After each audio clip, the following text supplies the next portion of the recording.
Dan ini vital loh Bang, kalau didagangin orang sakit. Ya iya Bang, Itu kan sakit vital. itu hidup mati orang Bang. Yes. Mau saya spill sedikit gak nih? Oke, boleh Bang. Ini yang penting sebenarnya, hal yang penting. Orang sakit itu harus dibantu Bang. Yes. Bukan dibebani. Satu di depan mata cash kan gitu ya. Ya. Oh, satunya nunggu. Nunggunya paket lagi gitu ya Bang ya. Sepertinya Bang, sepertinya nih untuk kondisi saat ini ya, kondisi saat ini. Kayaknya kalau rumah sakit gak kerja sama dengan BPJS Kesehatan.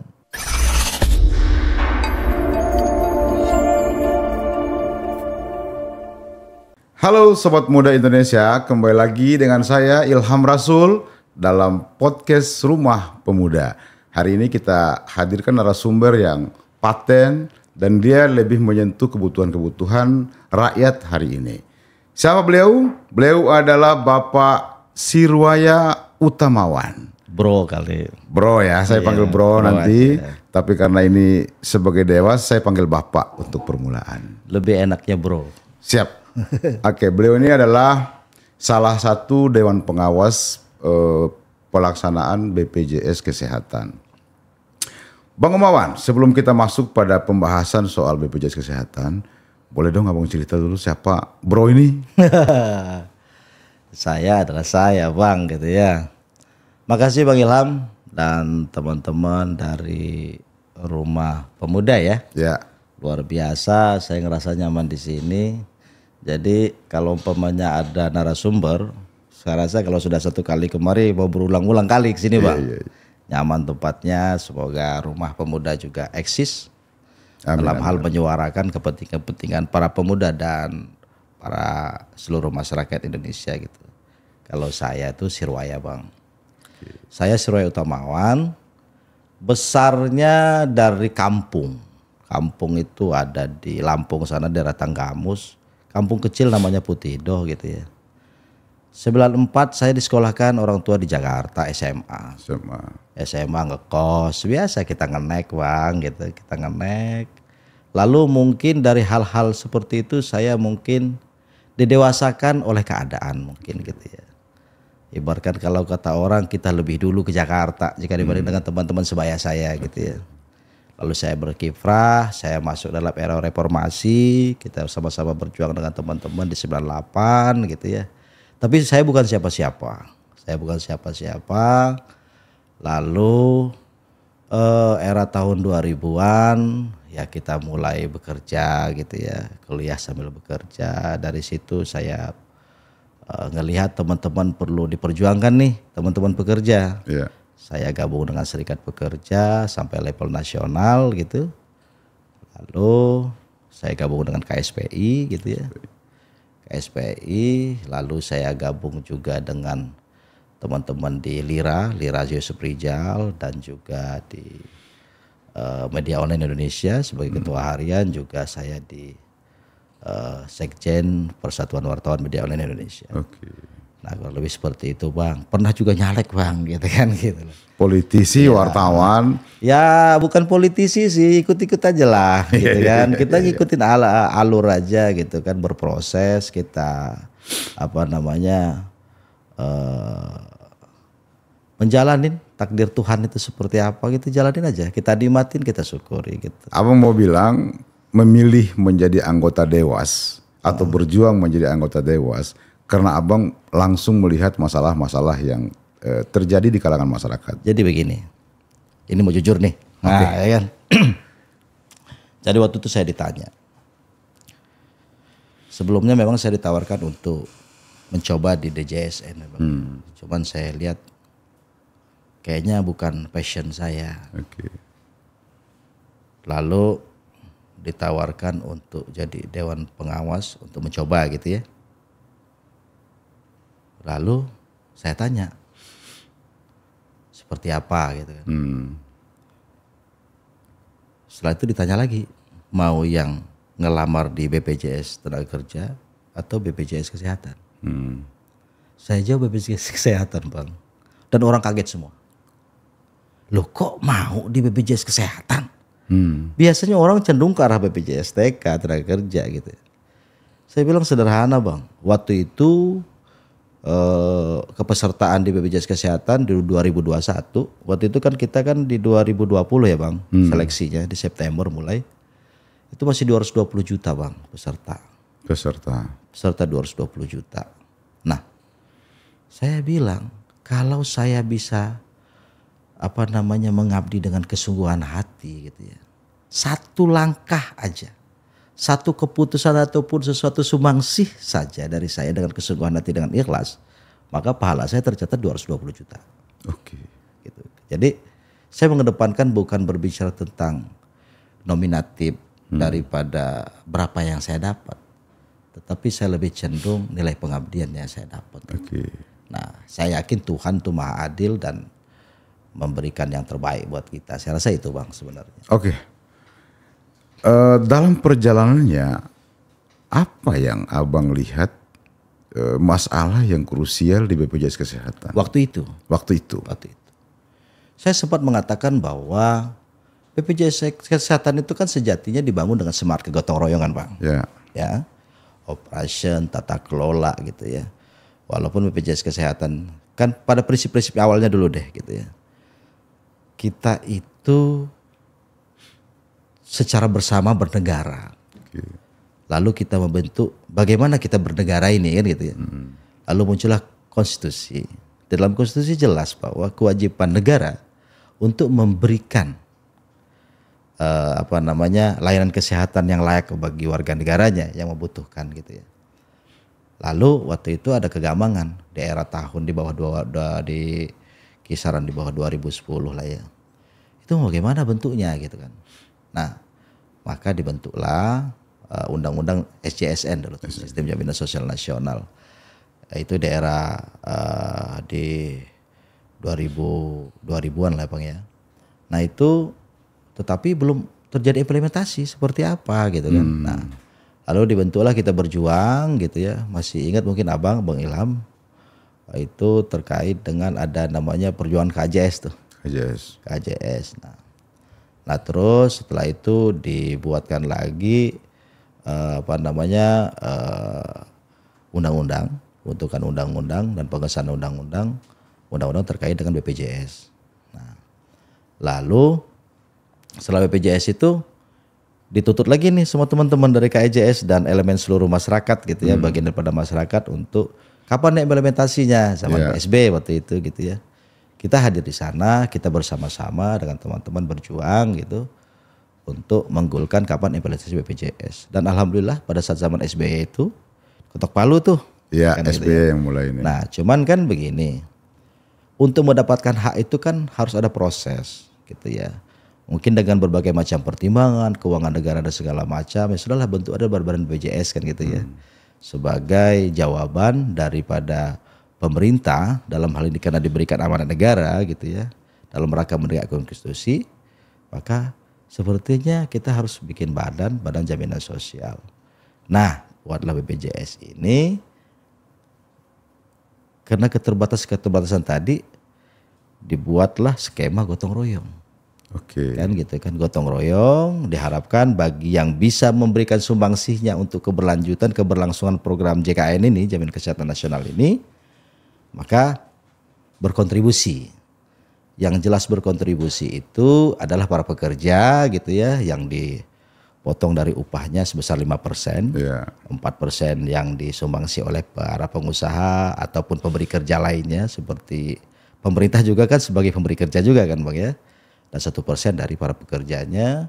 Yang kedua dari teman-teman yang yang mandiri gitu kan. Ya, kalau kita istilahkan PWPU, bukan peserta, bukan pekerja, bukan penerima upah maksudnya. Nah, dan juga bagi yang tidak mampu, nah yang tidak mampu ini menjadi tanggung jawabnya pemerintah gitu ya, untuk berkontribusi memberikan iuran. Tapi pada prinsipnya semua peserta JKN itu Bang, peserta BPJS itu dia berbayar, tidak ada yang gratis. Tidak ada yang gratis. Ketika dia tidak mampu, maka pembayaran itu menjadi kewajiban daripada pemerintah untuk membayar melalui mekanisme APBN maupun APBD provinsi dan juga APBD kabupaten kota. Nah, terus titik krusialnya di mana? Yang saya lihat waktu itu, kan tadi smart gotong royong nih. Semangat gotong royong. Saya ngelihat ini bukan gotong royong nih, ini gotong tandu saya bilang gitu. Artinya kalau gotong royong kan kita gotong dan diroyong kan gitu Bang. Artinya yang di bawah menggotong yang sekiranya samina watona gitu kan. Kalau ini kok kayaknya ngegotong kok kayaknya enakan susah yang ngegotongnya nih gitu kan. Kemanfaatan di bawahnya kok kayak rada-rada lemah banget gitu loh Bang waktu itu. Saya ngelihatnya indikatornya sederhana aja waktu itu. Karena saya adalah aktivis pekerja waktu itu. Maka saya ngebandingkan waktu itu ketika para pekerja itu di-cover oleh jam sostek. Nah ketika di-cover jam sostek zaman dulu kan itu kan minimum Bang. Dalam undang-undang itu menyatakan bahwa para pekerja itu dia mendapatkan layanan kesehatan dengan standar minimal standar yang diberlakukan di jam sostek. Artinya ada pilihan bisa masuk jam sostek, bisa juga swakelola mandiri ataupun dikelola oleh pihak ketiga kan gitu ya. Nah waktu dulu enak-enak aja para pekerja Bang. Dia nggak bayar Bang. Itu kan preminya dibayarkan oleh pengusaha gitu kan. Nah nggak ada kena cas para pekerja. Loh pada saat BPJS pekerja kan kena sumbangsi Bang. Nah ikut mengiur tapi kok layanannya jelek banget gitu loh. Nah saya tergerak hati saya. Tergerak saya harus ke sana. Saya harus mencoba berkontribusi menyampaikan ataupun mengimplementasikan apa yang ada di kepala kita. Kalau seperti itu.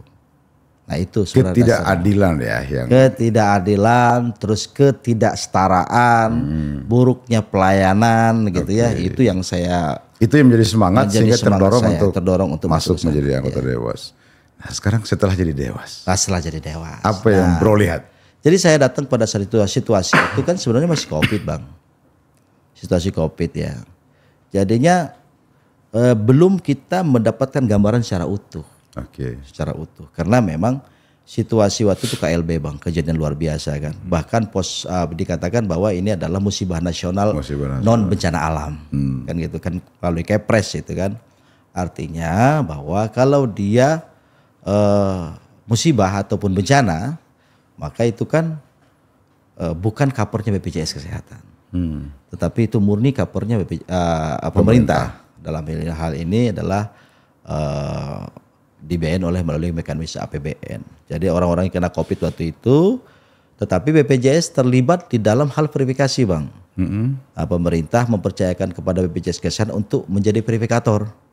Karena sepertinya nih gitu ya, nanti teman-teman BPJS GR lagi gitu ya.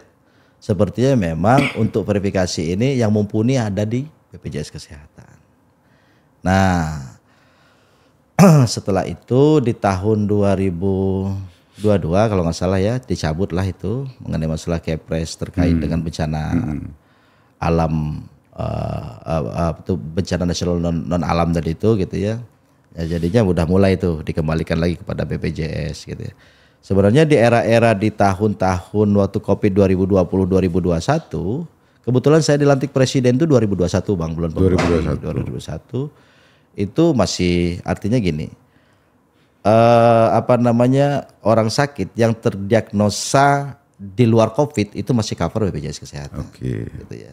Nah kalau lebih seperti itu, dan kebetulan waktu sebelum masuk itu kan masih, mungkin Abang dengar ya, karena memang BPJS Kesehatan kan defisit Bang. Luar biasa curug dalamnya defisit 2018, 2019. Kan kenaikan iuran itu terjadi 2020-an ya. 2020-an. Jadi keuangan di BPJS agak sedikit terbantu dengan kenaikan iuran itu. Sehingga di 2022 kita sudah surplus Bang.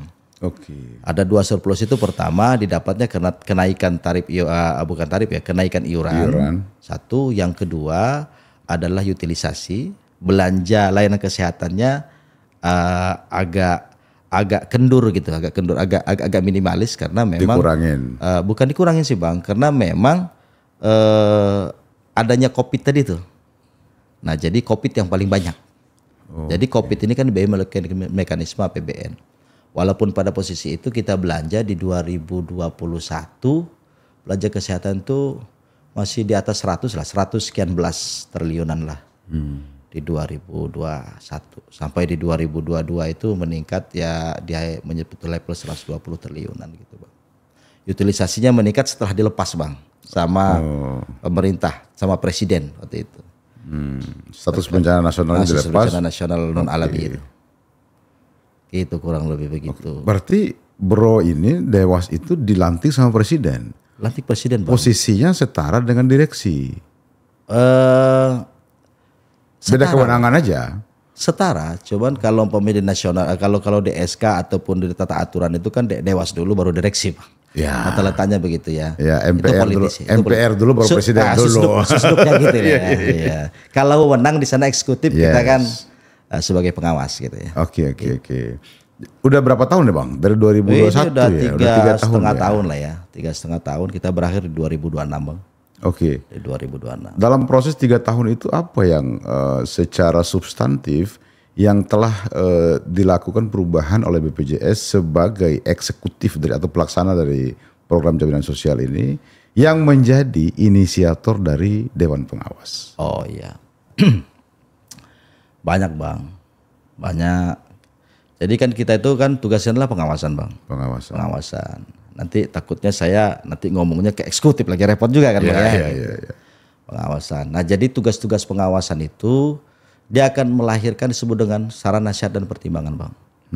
Nah semua hasil-hasil pengawasan itu kita laporkan kepada Presiden per 1 semester. Per 6 bulan. Per 6 bulan, kepada DPR RI per triwulan gitu ya, kepada DJSN juga per 6 bulan gitu ya.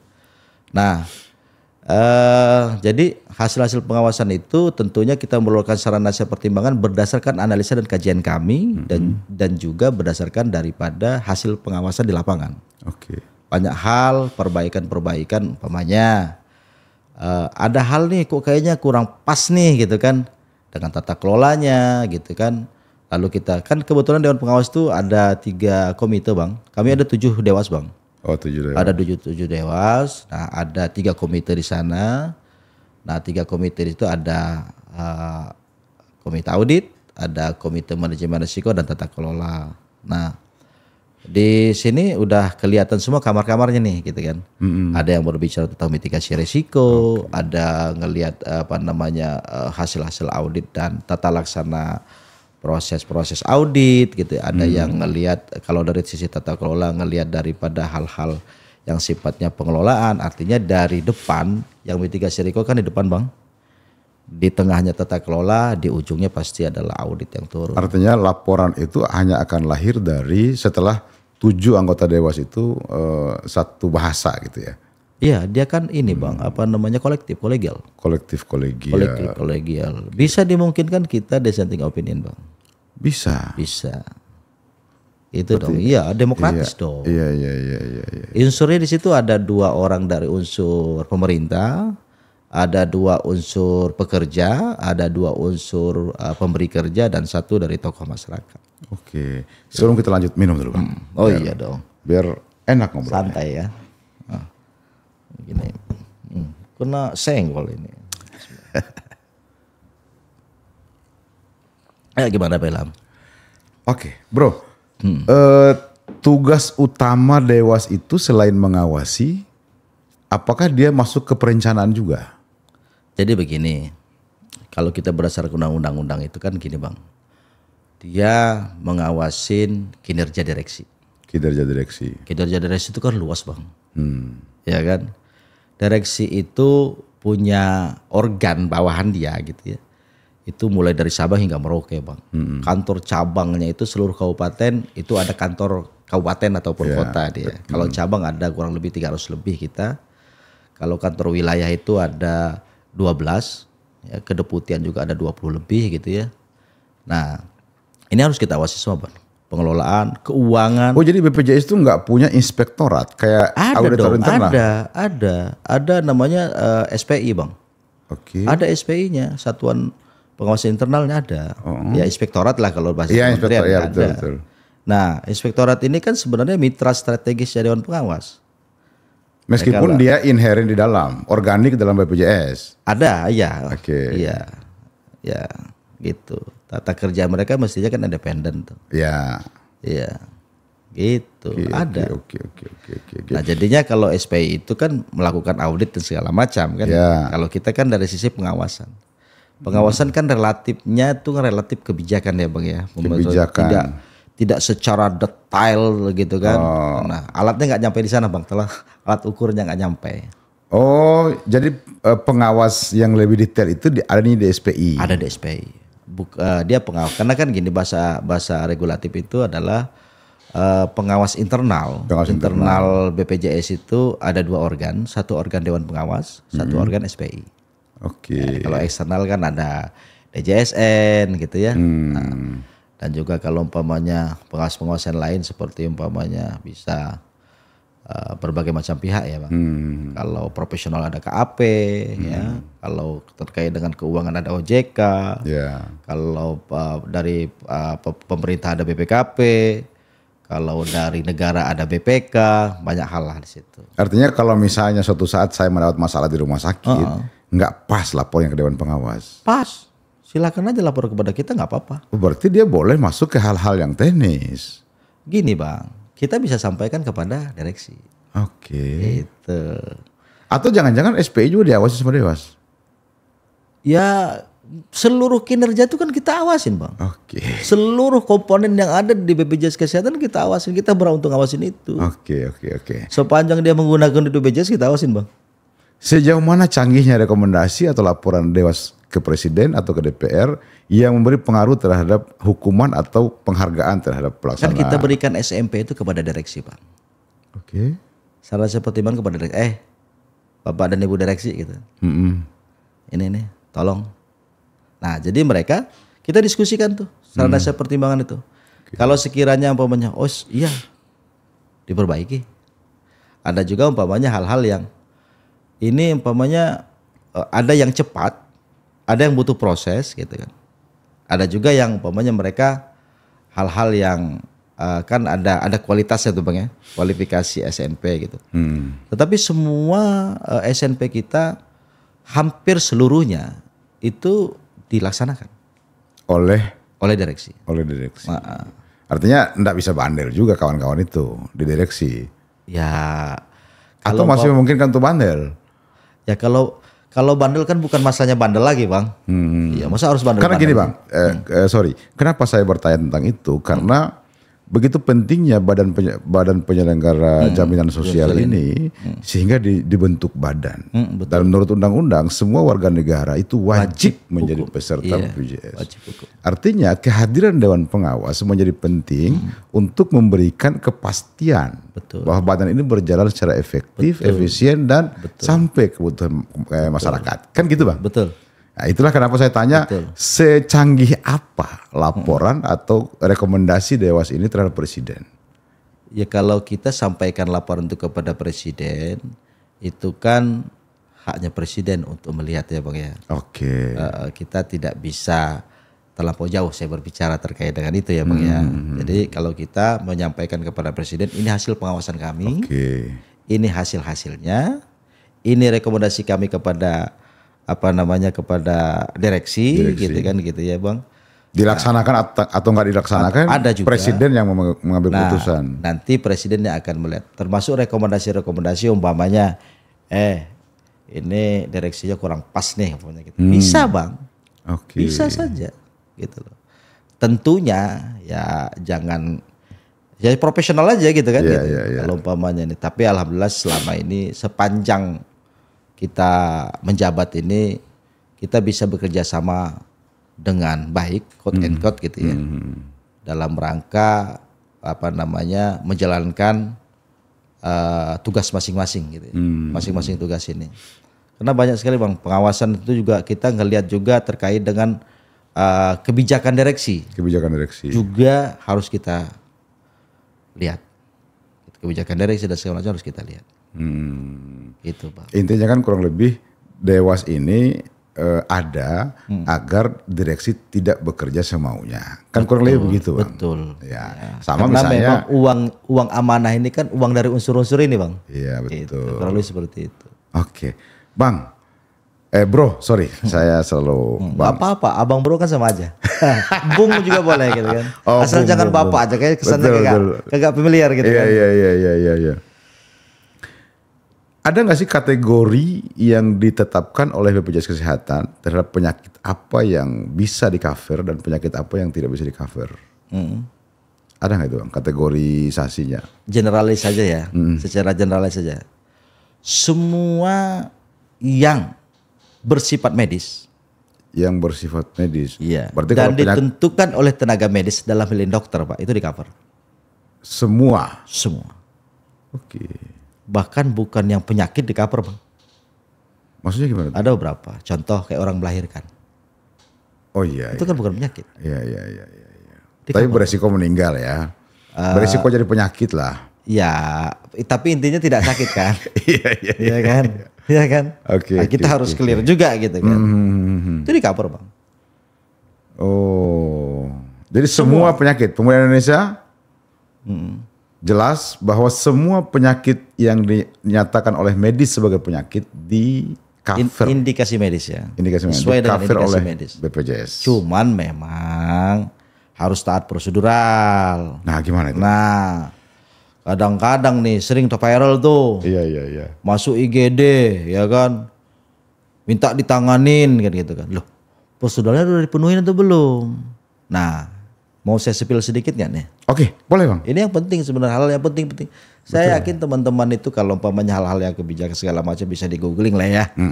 Gitu ya. Yang spill sedikit bocoran halusnya ini enak. Siap. Biaya layanan kesehatan itu potretnya Bang. Ini barunya, news nih Bang. Artinya saya ungkapkan gitu Bang. Saya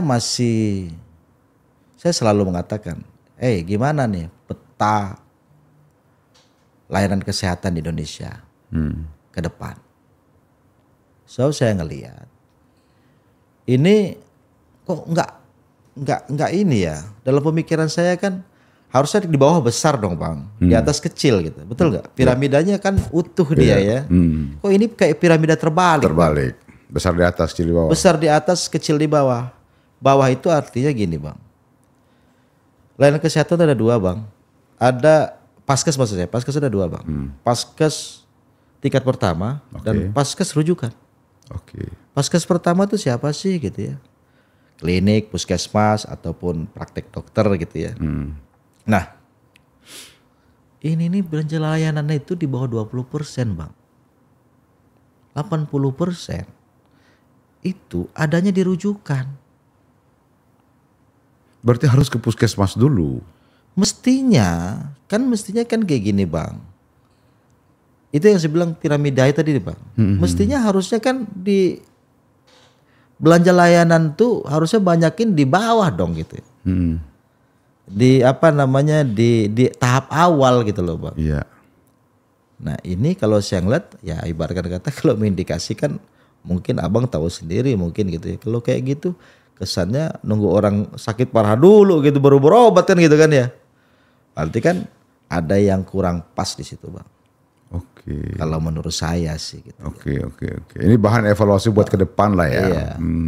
Ya kan BPJS Kesehatan bukan regulator Bang. Oke. Ya kan?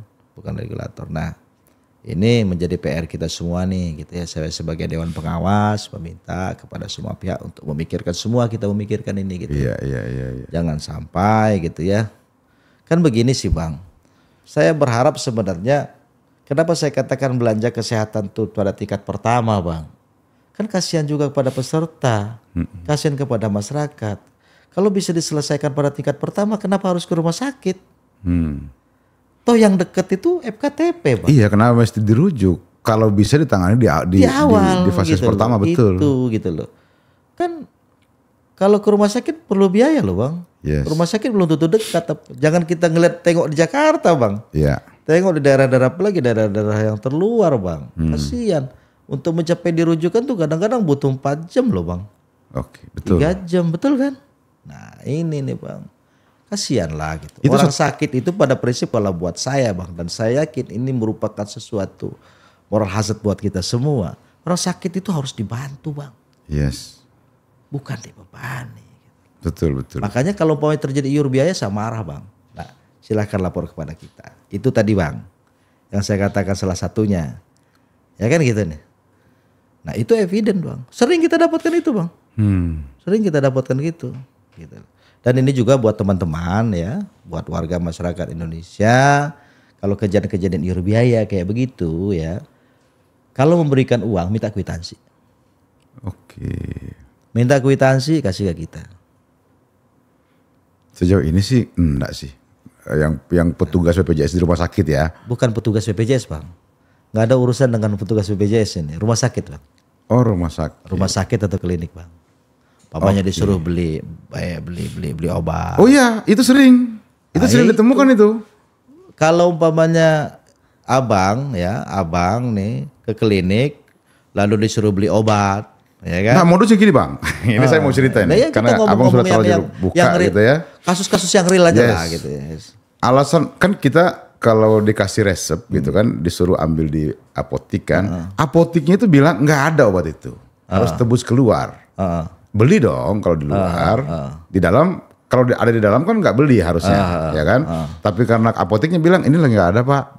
Ya terpaksa lah masyarakat harus beli di luar. Nah pertanyaannya bagaimana kalau masyarakat kalau kayak siap begitu membayar? bang, memang kita ngelihat ada beberapa indikasi dan juga bahasa orang itu kalau baja itu banyak ngelesnya bang ya. Nah, sebenarnya bang itu merupakan kewajiban dari Paskes bang untuk menyiapkan obat itu. Nah cuman kan problemnya memang kadang-kadang obat di Paskes itu nggak ada katanya gitu ya. Ya diadain dong. Kan pada prinsipnya bang, ada obat nggak ada obat kan tergantung diagnosa bang. BPJS itu bayar full loh bang. Berarti Kan pakai mekanisme inasi berarti apa mau bilang rumah sakit juga ada main dan apa namanya ya ada saya tidak mengatakan main ya bang. Enggak dong, kalau yang abang bilang bahwa semuanya itu di cover sama BPJS, tetapi faktanya di rumah sakit tidak tersedia obat, tagihannya masuk nggak sih bang? Ya, karena kita pakai paket bang. Oke. Paham kan maksud saya? Itu poinnya Pemuda Indonesia. Inasi bijis. Oke. Jadi begini bang, ada dua mekanisme kita. Kita nggak mengenal people service bang. People service artinya tidak mengenal orang yang masuk kita bayar gitu, nggak kayak gitu. Oke. Artinya berdasarkan daripada apa namanya klaim apa namanya berdasarkan per item enggak. Kalau di FKTP tingkat pertama itu namanya kapitasi, hitungan orang di FKTP di tingkat pertama tadi klinik ataupun puskesmas ataupun dokter praktek yang daftar kepesertaannya di entitas itu. Oke. Umpamanya ada sekian 1.000 umpamanya 1.000 kali 10.000 ke puskesmas umpamanya 1.000 kali 8 ada hitungannya bang. Berdasarkan juga kredensialing dilakukan oleh BPJS Kesehatan. Makanya kita awasin semua bang. Setiap tahun paskes-paskes itu di-kredensialing dan dire-kredensialing. Kalau kredensialing itu kan pertama ketika dia mau kerjasama. Re-kredensialing itu ketika mau ngelanjutkan kerjasama. Oke. Kan gitu ya. Nah itu tuh hitungannya kapitasi, hitungan by person. Sakit nggak sakit orang kita bayar bang. Kayak apa namanya di blok gitu ya. Nah, lalu kalau umpamanya untuk rujukan by kasus diagnosa. By kasus diagnosa. Diagnosa yang ditegakkan. Nah, itu ada codingnya. Oh. Gitu loh, Bang. Jadinya yang dibayar berdasarkan diagnosa dan coding yang ditegakkan itu. Kan tidak adil dong. Kalau umpamanya nggak ada obat, Iya. karena dia dibayarnya full bang. Oh gitu. Dan juga mungkin ada pertanyaan lanjutan, bagaimana dengan orang yang dirawat 3 hari, ada yang 2 hari, ada yang 5 hari kan? Itu nggak ngaruh bang di BPJS Kesehatan bang. Tetap hitungannya. Jadi nggak ada bahasa ini ketentuan BPJS disuruh pulang, nggak ada bang. Karena kalau kita dirawat 5 hari, dirawat 6 hari, dirawat 3 hari, itu sama bayarnya. Paket bang. Per paket BPJS bayar. Kita harus kritis itu bang. Oke. Sejauh ini pengawasan langsung yang dilakukan oleh BPJS terhadap rumah sakit mitra BPJS gimana bang? Dilakukan bang. Cuman kan sumber dayanya kan Iya ya. tidak. Mungkin kalau kita berbicara dibantu, mungkin teknologi juga ada. Kita Ya. sudah mengembangkan teknologi terus nih Bang, gitu Oke. ya. Teknologi. Makanya kita juga lagi pengembangan. Kita bentuk tim Proud juga sekarang Bang, udah tim Proud. Kalau umpamanya kita kendalikan lah itu di BPJS Kesehatan ya maksudnya. Itu BPJS Kesehatan kita lihat sudah melakukan langkah-langkah terkait dengan Proud. Makanya sekarang aja Bang izin gitu kan. Saya cuma mengingatkan kepada paskes-paskes itu. KPK sudah beraturan juga kan gitu ya Mbak ya. Nah, kan kurang lebih seperti itu. Jadinya sekiranya hal-hal yang kurang tepat yuk kita perbaiki gitu kan. Agar dia sesuai dengan ketentuan gitu ya. Dan ini vital loh Bang kalau didagangin orang sakit. Ya iya Bang, Itu kan sakit vital. itu hidup mati orang Bang. Yes. Nah makanya juga ini buat teman-teman Bapak dan Ibu gitu ya. Sakit itu yang mampu melihat dan menentukan itu kan bukan BPJS Bang. Iya. Tetapi tenaga medis alias dokter ya Bang ya. Nah keluhnya sederhana. Kalau dia darurat bisa langsung ke rumah sakit Bang. Tanpa vaskes pertama. Tanpa pas darurat. Oh, darurat. Nah, Misalnya serangan jantung gitu-gitu ya. Nah jadinya ciri-ciri darurat seperti apa sih? Kalau tidak ditangani segera bisa menghilangkan nyawa. Oke. Kan kurang lebih seperti itu. Ya seperti jantung, stroke, terus panas yang tinggi Iya. gitu ya. Terus muntaber. Oke. Muntaber itu kan kehilangan cairan Bang. Kalau nggak ditangani segera bahaya. Dehidrasi bahaya betul. Bahaya. Nah hal seperti itu contohnya gitu ya. Oke. Tetapi yang menegakkan bahwa darurat nggak darurat itu adanya di dokter. Dengan sesuai dengan ketentuan yang telah dibuat gitu loh Bang.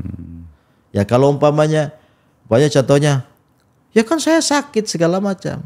Dilihat oleh dokter. Dokter itu juga Bang, kalau tidak sesuai ketentuan nggak dibayar sama BPJS Bang. Oke. Iyalah Gitu ada loh. standar lah ya. Ada standarnya. Kalau enggak banyak yang jadinya, main.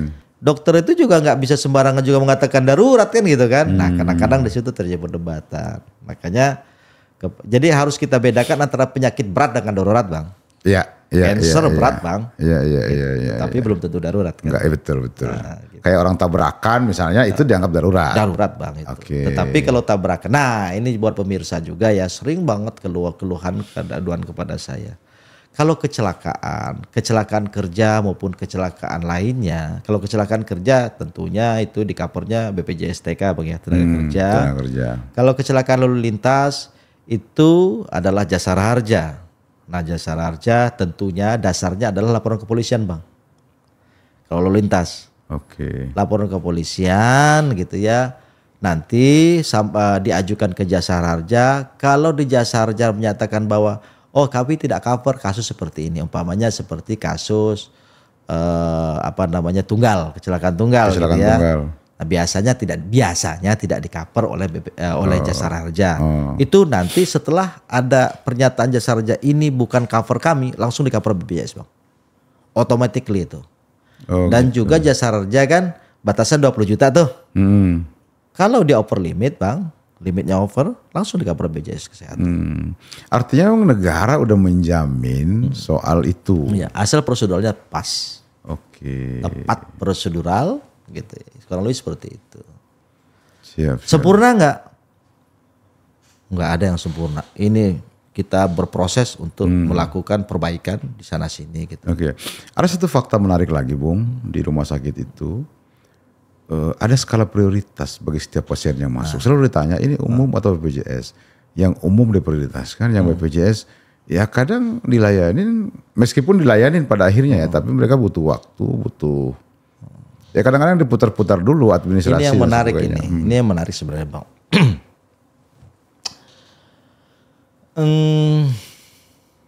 Kalau kita sih sudah mencanangkan Bang, kita sudah punya fakta integriti gitu ya dengan pihak mitra kami, paskes-paskes itu fakta integritasnya terkait dengan cepat, mudah dan setara namanya. Cepat, mudah Dan setara. Program yang kita laksanakan pada hari ulang tahun BPJS tahun lalu. Nah itu semua paskes itu harusnya tanda tangan, khususnya khususnya rujukan ya rumah sakit. Dan itu harus ditempel-tempel tuh mestinya gitu ya. Nah yang abang katakan tadi kan kesetaraan ya. Iya. Nah sejatinya tidak boleh, sejatinya nih bang. Saya berharap juga kepada rumah sakit, yuk secara bersama-sama jalankan patah integritas itu gitu ya. Ya setara, tidak boleh ada pembedanya gitu loh bang. Nah kan bisa juga ngomongin, ya kalau secara logiknya nggak mungkin lah bang kata abang kan, satu di depan mata cash kan gitu ya, oh, satunya nunggunya paket lagi gitu ya bang ya. Nah kan gitu bang. Cuman saya coba mengingatkan bang, sepertinya nih untuk kondisi saat ini ya, kayaknya kalau rumah sakit gak kerja sama dengan BPJS Kesehatan, mati rumah sakitnya itu. Saya tidak mengatakan mati pun, ngilu kali gitu.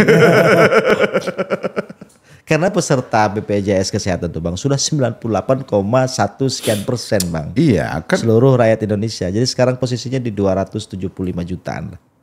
Dari seluruh penduduk 280 juta lebih itu. Iya kan undang-undang sudah menyebutnya wajib. Semua warga negara Indonesia wajib menjadi peserta BPJS. Maksudnya gini bang, kenapa masih ada kelas umum dan non-umum? Semua aja di cover BPJS. Mestinya ya. Mestinya. Saya pikir juga begitu bang. Itu satu bang. Yang kedua, kalau kan tadi kan basis semangat BPJS itu adalah gotong royong. Gotong royong ya. Tinggal orang-orang yang, apa-apa ya, ayo bang, mainkan. Tinggal orang-orang yang dianggap berkemampuan di atas rata-rata misalnya, itu tinggal dipotong penghasilannya. Kan bisa begitu. Kan negara bisa cek semua penghasilan warga negaranya bang. Ya nggak sih? Ini pinter bener nih analisanya gitu ya. Ya mestinya, maksud saya biar ini linear gitu loh. Satu sisi negara menegaskan semua rakyat Indonesia wajib menjadi peserta. Artinya akses daripada pencarian data dibuka ya bang ya. Iya. Mestinya ya bang ya. Iya dong. Tapi kan memang bang, seperti yang disampaikan abang itu sepertinya belum semua. Gitu ya. Ada beberapa yang sudah ngebuka diri gitu bang. Oke. Nah, saya sih berterima kasih kepada Dirjen Dukcapil gitu ya. Ya. Akses sudah dibuka. Jadinya sekarang ini bang berobat itu nggak perlu pakai kartu bang, pakai KTP aja. Ya. Akses sudah dibuka. Tapi kalau kayak umpamanya kita juga sebenarnya sudah kerjasama dengan BPJS TK gitu ya. BPJS TK itu untuk ngelihat memotret upah orang gitu ya. Upah orang itu gitu kan. Sama nggak yang dilaporkan antara di sana dengan di sini. Gitu. Tetapi bagaimana dengan instansi lain kan gitu bang ya. Kan contohnya nih bang, spill sedikit nih ya, yang ada di otak gue gitu ya. Gak apa-apa dong ngomong gue lu. Ya. Iya anak muda gue lu. Kayak umpamanya pajak. Pajak. Iya. Tapi kan apakah mau atau enggak? Iya dong bang. Kita juga nggak bisa kesekan diri kan bang. Iya. Mungkin ada keterbatasan instansi yang lain ya. Gitu loh. Itu bang. Gitu ya. Iya. Bisa saja kan umpamanya orang yang dilaporkan ke BPJS Kesehatan itu tidak sesuai dengan yang dilaporkan kepada instansi lain. Iya. Bisa saja bang. Maksud saya mungkin kalau dihilangkan klaster antara peserta BPJS dan non BPJS itu, perilaku rumah sakit mungkin akan tidak ada lagi.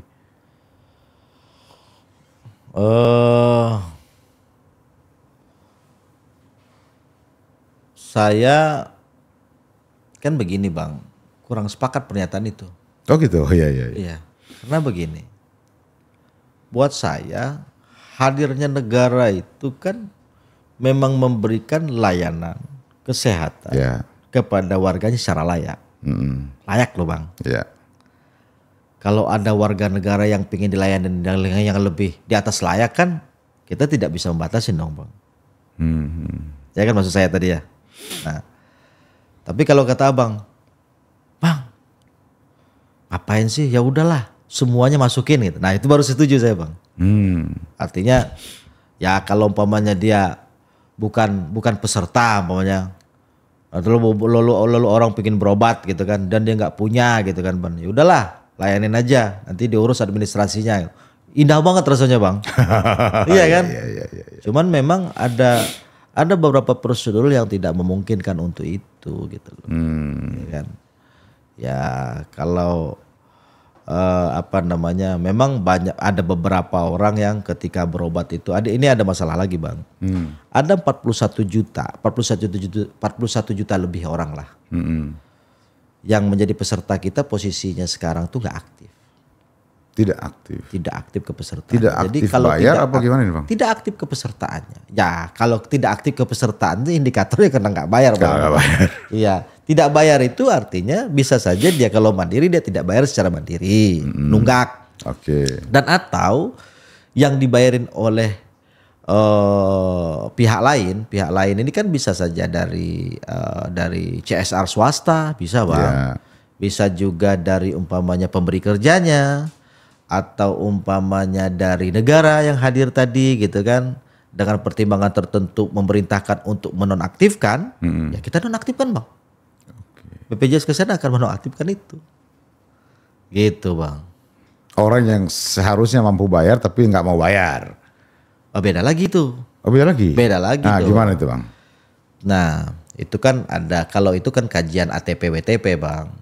Ability to pay dan willingness to pay kan gitu kan. Kalau yang orang mampu bayar tapi nggak mau bayar tuh kan WTP deh, willingness to pay-nya mana ya gitu kan. Nggak ada keinginan dia. Iya. Nggak kesadarannya kurang. Kesadaran kurang. Kalau yang ATP ini Bang yang bermasalah sebenarnya. Ability to pay-nya. Dia pingin bayar Bang, tapi dia nggak mampu. Iya. Nah ini bagaimana nih? Kan gitu kan. Nah sedangkan mekanisme birokrasi itu kan tidak seperti apa yang kita pikirkan Bang. Iya. Dan tidak seperti yang hayalan kita kan. Iya. Gitu. Karena apa yang kita pikir dan hayal itu sesungguhnya terpisah ya Bang. Terpisah. Gitu. Terakhir Bang, sebelum kita penutup. BPJS menyiapkan fasilitas untuk pengaduan online nggak? Ada ya. Ada. Banyak toolnya Bang. Kita tuh sebenarnya banyak toolnya. Kadang-kadang kan gini Bang, kalau saya ngeliat kalau di daerah-daerah itu kayak kartu sakti kartu BPJS tuh Bang. Padahal kartu BPJS tuh kalau kita butuh layanan itu kan sebenarnya tak usah pakai kartu, pakai KTP saja KTP cukup, aja ya. Gitu kan gitu ya. Kadang-kadang maksudnya jadi kartu sakti ditaruh di lemari gitu kan. Nah, dia tidak tahu ini. Posisinya dia aktif nggak tahu. Nah sebaiknya memang diunduh lah. Kalau mau simple tuh sebenarnya diunduh, di download lah bahasa ya. Kalau bahasa Indonesia diunduh ya. Iya diunduh. Aplikasi Mobile JKN. Aplikasi Mobile JKN. Yang herannya Pak susah. Kamu punya Facebook nggak? Punya. Kan sama kayak Facebook gitu barang kan gitu kan gitu. Nah kadang-kadang memang keinginan daripada masyarakat butuh sosialisasi yang panjang. Betul. Nah WA juga bisa, melalui Pandawa, melalui Cika juga bisa, yang yang dijawab oleh robot itu kan gitu kan. Banyak Bro Sirwaya, Bro ini anak muda, ya. mungkin gak sih suatu saat BPJS Kesehatan menggandeng anak-anak muda di KNPI untuk menjadi mitra strategis BPJS terkait sosialisasi misalnya, terkait pelaporan hal-hal yang tidak sampai diawasi sangat memungkinkan Bang. Karena program JKN ini kan program kita semua Bang. Betul. Program negara ini Bang. Saya rasa seluruh komponen masyarakat itu harusnya jadi stakeholder Bang. Oke. Gitu loh. Jangan ngerasa saya paling berjasa gitu Bang. Nggak bener itu. Ini barang aset kita semua. Iya. Nah ini yang saya khawatirkan sebenarnya. Karena gini Bang. Ketahanan. Jadi di BPJS itu ada 2 kamar keuangan Bang. Ada keuangan operasional yang disebut bahasa kita itu kamar BPJS. Ada 1 kamar yang disebut dengan DJS Bang. Kamar Dana Jaminan Sosial. Okay. Ini kamar amanah nih yang DJS ini tadi Bang.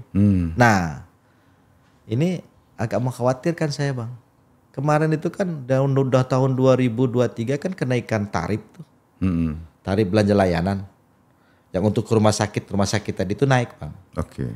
Rata dengan Paskes 1 dengan yang rujukan rumah sakit klinik segala macam tuh rata-rata 25% naik. Kenaikan. Nah, ini kita kalau saya ngelihat data sih kita ini daya tahannya itu di 2025 sudah posisi ini agak mengkhawatirkan. Sedikit ya harus hati-hati betul 2025 ini terkait dengan belanja DJS itu. Nah, saya punya data, saya kurang begitu ini juga ya untuk ngelihatnya. Yang pasti kan penerimaan kita itu di tahun 2023 itu kan 151-an gitu ya. Belanjanya ada di sini, Bang. Jadinya belanjanya ini hampir mirip, kurang lebih di 150 sekian itu juga gitu ya. Tapi kita proyeksi untuk pendapatan di 2024 ini tidak jauh dari 2023. Tapi kebutuhannya masih. Tapi kebutuhan pasti meningkat, Bang. Jadi sudah mulai ngegerus cadangan ini. Iya. Nah, tapi 2024 aman lah insya Allah. Masih kita proyeksi tadi, Bang. Dari tahun itu cadangan kita masih di 33 triliunan lah. Cadangan. Masih ada untuk menutupi di 2025.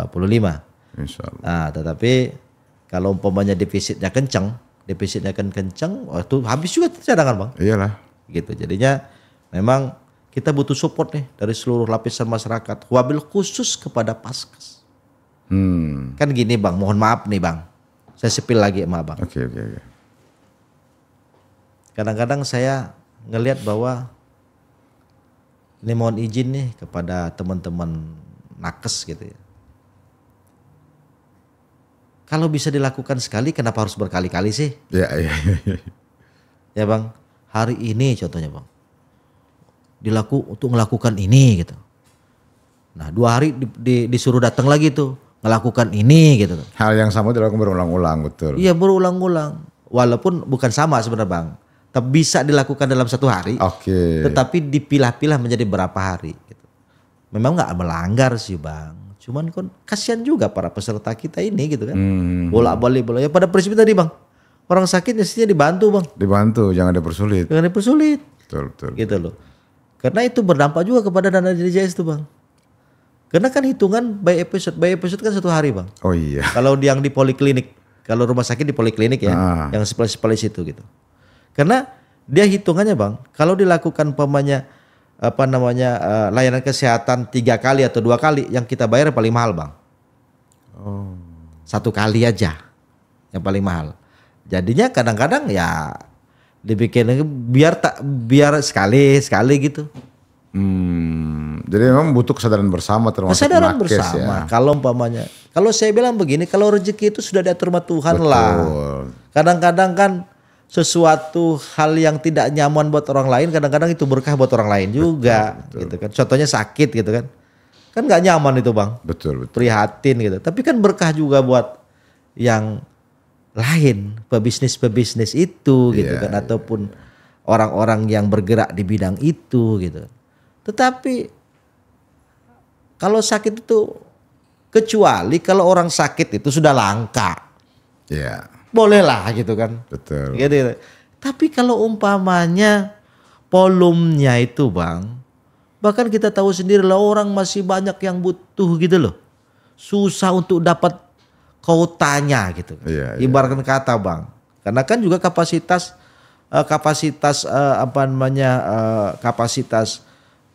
untuk pelayanan juga kan terbatas juga kadang-kadang, Bang. Kan gini, kemampuan orang, volume waktunya orang, pemain seorang dokter. Dia kan punya batasan, Bang. Iya. Sekian jam nggak akan mungkin kan, umpamanya kayak gini. Saya nanganin 1 pasien 10 menit 1 orang. Berarti 1 jam kan kapasitas dia cuma 6 orang. Nggak boleh dipaksakan menjadi 20 gitu kan. Betul. Tidak optimal juga kan, Bang. Betul. Itu yang mengikat salah satu antri gitu kan. Nah gitu. Gitu, Bang. Kecuali kalau udah pasar orang sakit ini udah jenuh gitu, Bang. Tapi alhamdulillah juga kan gitu, Bang ya. Gitu. Tapi sepanjang umpamanya masih hal-hal kayak begitu, yakinlah gitu loh. Nggak akan tertukar rezeki itu kok gitu. Harapan saya tingkat kesadaran seperti itu. Yang lebih parah lagi phantom billing, Bang. Jadinya tagihan hantu. Tagihan hantu itu, Bang, orangnya nggak ada, Tagihannya ada. Nah, ini yang bahaya nih. Artinya kalau dirunut satu persatu kasus-kasus yang terjadi ini ya, di dalam hubungan antara BPJS dengan layanan kesehatan, banyak sekali masalah ya Bung ya. Banyak Bang. Itulah gunanya Bang. Tapi kita Sudah ada SPI. Gini, Bang, kita akan bahas itu pada sesi khusus. Menarik ini saya. Oke Bang. Cuman karena kita dibatasi oleh waktu oleh teman-teman. Oke. Saya nanti akan minta kesediaan Bro Sirwaya lagi untuk berkenan. Atau nanti kita akan diskusi langsung dengan BPJS. Boleh. Siapa? Terima kasih banyak Bro telah berkenan hadir. Luar biasa informasi yang Bro berikan. Dan ini sangat bermanfaat buat seluruh masyarakat Indonesia. Buat seluruh pemuda Indonesia tentu saja. Bahwa negara menjamin seluruh rakyat Indonesia akan dibantu soal layanan kesehatan. Mau itu penyakit apapun. Jadi nggak ada klasifikasi penyakit ya Bang ya. Enggak ada. Semua penyakit di-cover oleh BPJS. Sebelum kita akhir Bang, mohon berkenan kita salam pemuda dulu. Gimana tuh Bang? Speed, smart, solid. Speed, smart, solid. Oke. Bukan kalau bahasa di pekerja tuh solidarity forever. Speed, smart, solid ya. Iya. Oke. Abang, Oke. biar semangat. Kelihatan nggak kameranya nih? Kita berdua bareng nih. Kita berdua. Ayo. Salam pemuda. Speed, smart, solid. Terima kasih banyak.